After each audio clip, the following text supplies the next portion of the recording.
Good morning, dear students. We see Standard 10th Science Unit 11 Carbon and its Compounds. In this lesson, we are going to study the importance of organic compounds, classification of organic compounds, naming of the organic compounds based on IUPAC rules, functional groups of organic compounds, preparation, properties and uses of ethanol and ethanoic acids, preparation of soap and detergent, cleansing action of soap and detergents. Now we learn about the classification of organic compounds based on the pattern of carbon chain. Organic chemistry is a chemistry of catenated carbon compounds. The carbon atoms present in organic compounds are linked with each other through covalent bonds and thus exist as chains.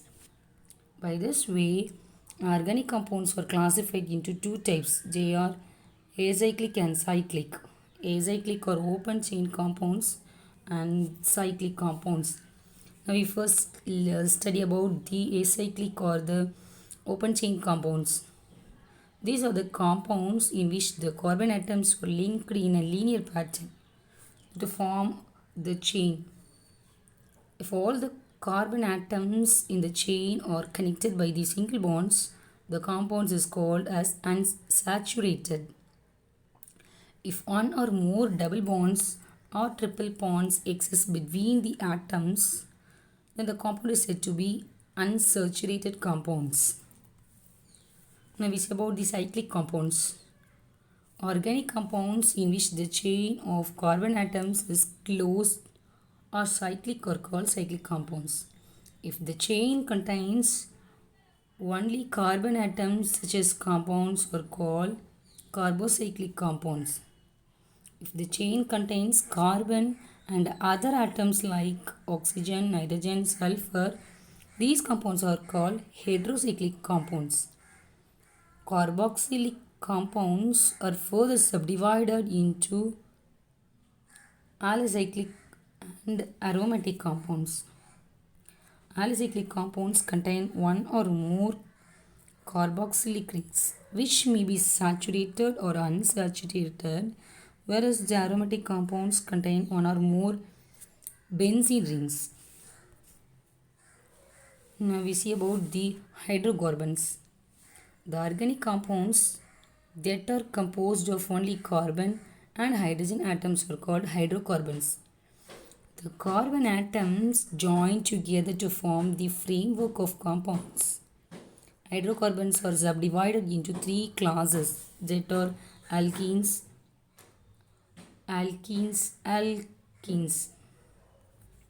First we see about the alkenes.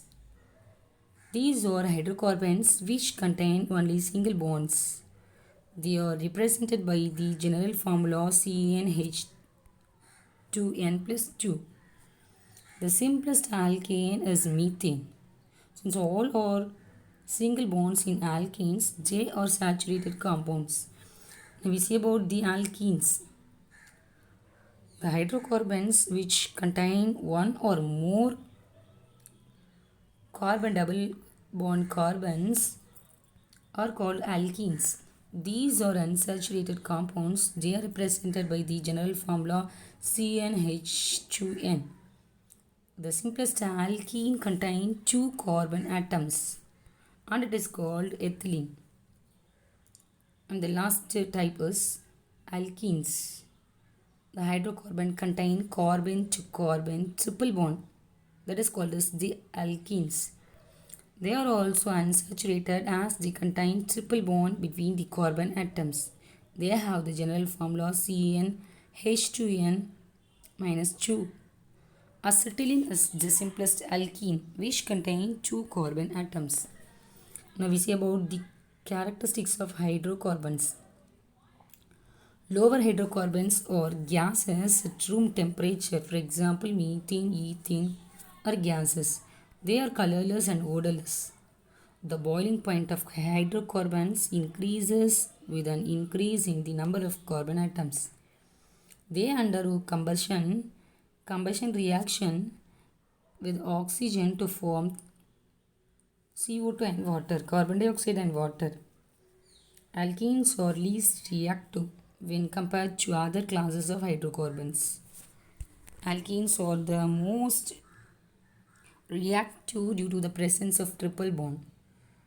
Alkenes are saturated, whereas alkenes and alkynes are unsaturated. They are insoluble in water. We see about the classification of organic compounds based on the functional groups. A functional group is an atom or group of atoms in a molecule which gives its characteristic chemical properties. A series of compounds containing the same functional group is called class of organic compounds. Now we see homologous series.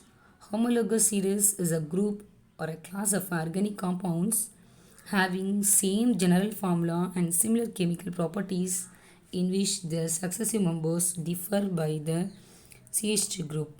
For example, methane CH4, ethane CH3CH3, propane CH3CH2 CH3, butane CH3 CH2 twice CH3, pentane CH3 CH2 thrice CH3.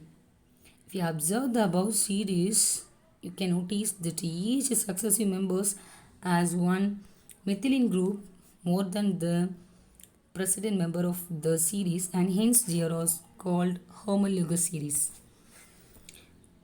Homologous series. Now we see about the characteristics of homologous series.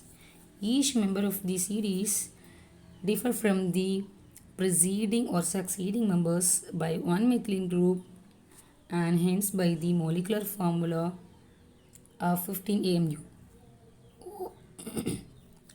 All members of a homologous series contain the same elements and functional group. They are represented by a general molecular formula. For example, alkane CnH2n plus 2.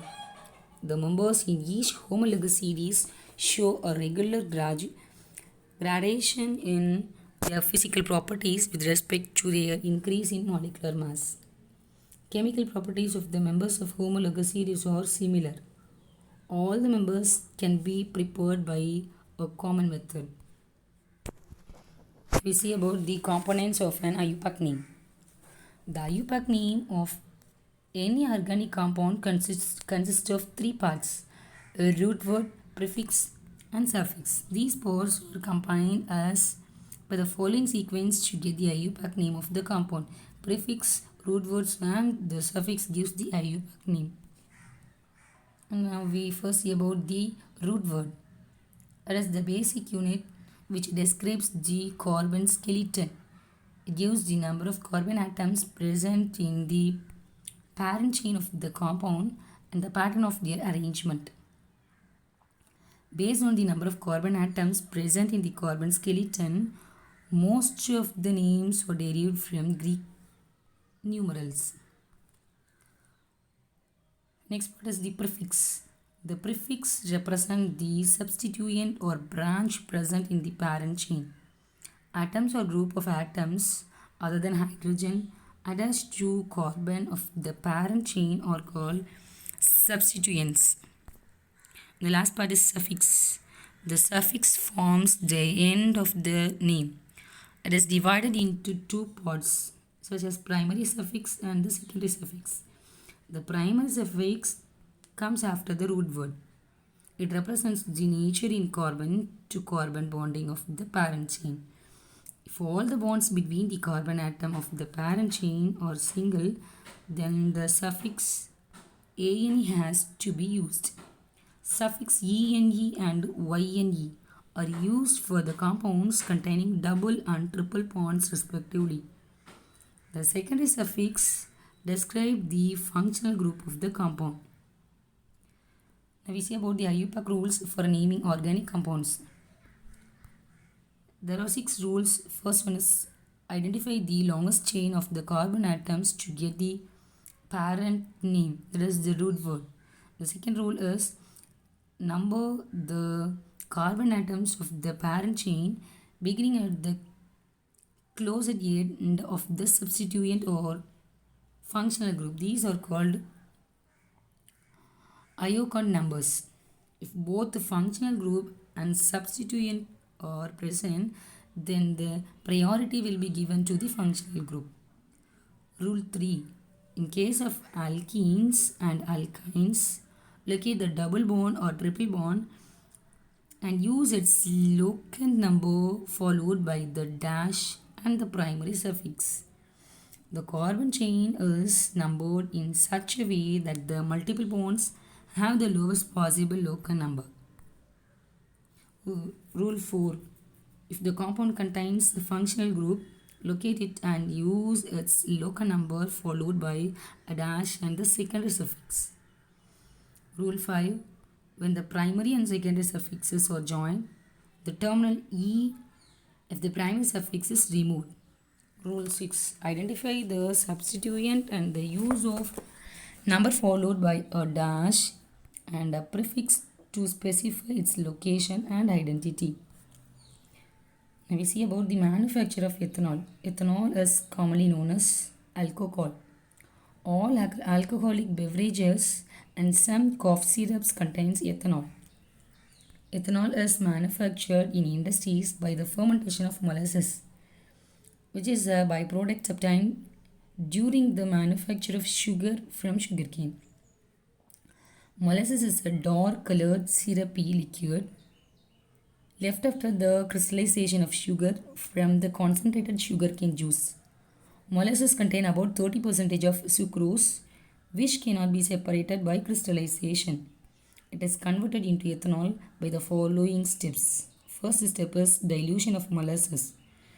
Molasses is first diluted with water to bring down the concentration of sugar to about 8 to 10%.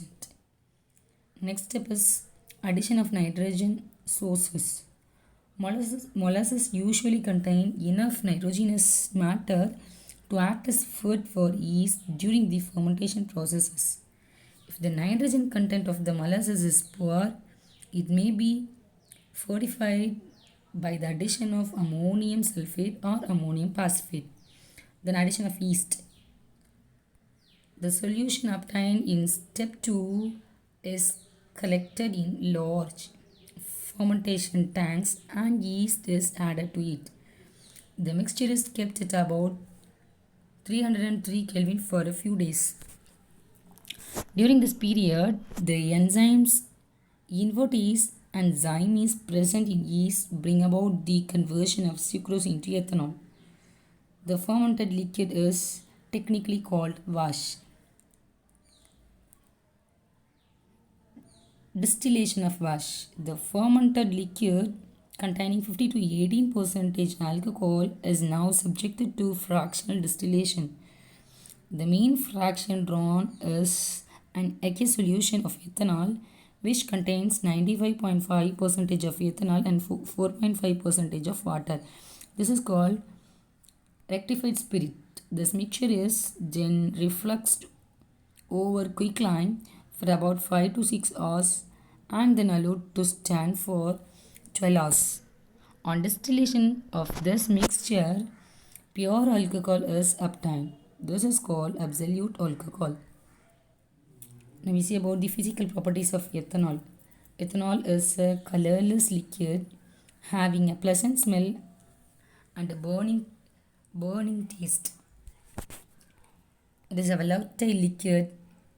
Its boiling point is 780 Celsius, which is much higher than that of its corresponding alkene. It is completely miscible with water in all proportions. We see about the uses of ethanol. Ethanol is used in medical wipes as an antiseptic, as an antifreeze in automobile radiations, for effectively killing microorganisms like bacteria or fungi by including it in many hand sanitizers, as an antiseptic to sterilize wounds in hospitals, as a solvent for drugs, oils, fats, perfumes, dyes, etc. In the preparation of methylated spirit, rectified spirit, powerful alcohol, and denatured spirit. It enhances the flavor of food extracts. For example, vanilla extract, a common food flavor which is made by processing vanilla beans in a solution of ethanol and water. Ethanoic acid, manufacture of ethanoic acid.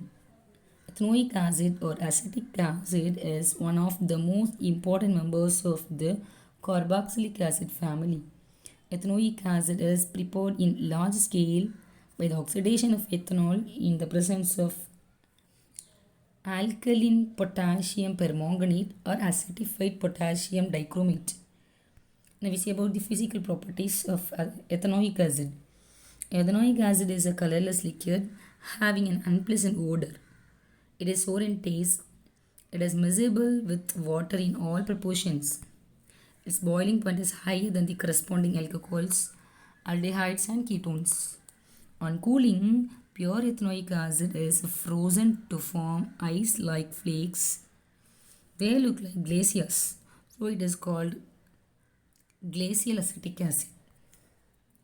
Now we see about the uses of ethanoic acid. Acetic acid in lower concentration is used as food additive, a flavoring agent, and a preservative. Now we see about the uses of ethanoic acid. Ethanoic acid is used in the manufacture of plastic, in making dyes, pigments, and paints, in printing on fabrics, as a laboratory reagent. It is used for coagulating rubber from latex. It is used in the production of pharmaceuticals. Now we see about the organic compounds in daily life. Organic compounds are inseparable in human life. They are used by mankind, are associated with all stages of life, right from one's birth to death. Various classes of organic compounds and their uses in our daily life as follows. First one is hydrocarbon, that is used as a fuel like LPG, petrol, kerosene. Raw materials for various important synthetic medicals. It is used in polymeric materials like tire, plastic containers. Next one is alcohol. It is used as a solvent and an antiseptic agent. Raw materials for various important synthetic materials. Next one is aldehydes. It's a formaldehyde as disinfectant. Raw materials for synthetic materials. Ketones. Ketones as a solvents and a stain remover. Esters. Esters or anesthetic agents and painkiller. Esters. All the cooking oils and a liquid contain esters. Now we see about the soaps and detergents. Soaps and the detergents are materials that are used by as for cleansing purposes because pure water alone cannot remove all types of dirt or any oily substance from our body and clothes. They contain surfactants, which are compounds with molecules that line up around water to break the surface tension. Both of them having a different chemical nature. Soap is a cleansing agent that is composed of one or more salts or fatty acids. Detergent is a chemical compound or a mixture of chemical compounds which is used as a cleansing agent also. They perform their cleansing actions in certain specific conditions. Now we see about the soap. Soaps or sodium or potassium salts have some long chain carboxylic acids that are called as the fatty acids. Soap requires two major raw materials, that is fat and alkali. The alkali most commonly used in the preparation of soap in sodium hydroxide. Potassium hydroxide can also be used. A potassium based soap creates an more water soluble product than a sodium based soap. Based on these feature, there are two types of soap, hard soap and soft soap. First one is hard soap. Soaps which are prepared by the saponification of oil or fats with caustic soda are known as the hard soap. They are usually used for washing purposes. Soft soap, soaps which are prepared by the saponification of oil or fats with potassium salts are known as the soft soap. They are used for cleansing the body. Now we see about the manufacture of soap. Kettle process. This is the oldest method, but it's still widely used in small scale preparation of soap. There are mainly two steps to be followed in the process of manufacture of soap. First one is saponification of oil, and the second step is the salting out of soap. Effect of hot water on soap. Hot water contains calcium and magnesium ions and that limit the cleansing action of soap. When combined with soap, hot water develops a thin layer called scum, which leaves a deposit on the clothes or skin and does not easily rinse away. Over time, this can lead to the deterioration of the fabric and eventually ruin the cloths. On the other hand, detergents are made with chemicals that are not affected by the hard water. We see about the preparation of detergents. Detergents are prepared by adding sulfuric acid to the processed hydrocarbon obtained from petroleum. This chemical reaction results in the formation of molecules similar to the fatty acid in soap. Then an alkali is added to the mixture to produce the surfactant molecules which do not bond with the minerals present in the hard water, thus preventing the formation of their precipitates. In addition to surfactant, the modern detergent contains several other ingredients. They are listed as follows: sodium silicate, which prevents the corrosion and ensure that the detergents does not damage the washing machine. Fluorescent, whitening agent that give a glow to the cloths. Oxygen bleachers such as sodium berborate enable the removal of stains from the cloth. Sodium sulfate is added to prevent the caking of the detergent powder. Enzymes are added to break down some stains caused by biological substances like blood and vegetable juices. Certain chemicals that give out the pleasant smell are also added to make the cloths fragrant after they are washed with the detergents. Now we see about the cleansing action of soap.